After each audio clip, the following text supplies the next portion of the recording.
পৃথিবীতে 3টা মসজিদ সবচাইতে সেরা, মনে রাখবেন। ইসলামিক জেনারেল নলেজ, এটা ইসলামিক সাধারণ জ্ঞান। পৃথিবীতে 3টা মসজিদ সবচাইতে সেরা।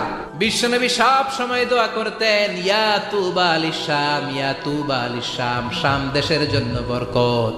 আবার বিশ্বনবী বলতেন, আল্লাহুম্মা বারিক লানা ফি শামিনা, আল্লাহ আপনি আমার শাম দেশের উপরে বরকত দিয়েছে দেন। সুবহানাল্লাহ। এই শাম দেশের ভেতরে অনেক বরকত, কারণ এই শাম দেশের মধ্যে একটা মসজিদ আছে, মসজিদটার নাম হচ্ছে মসজিদুল আকসা। মসজিদটার নাম কি? এইটাকে বলা হয় সানিউল কিবলাতাইন, মুসলমানদের দ্বিতীয় কিবলা।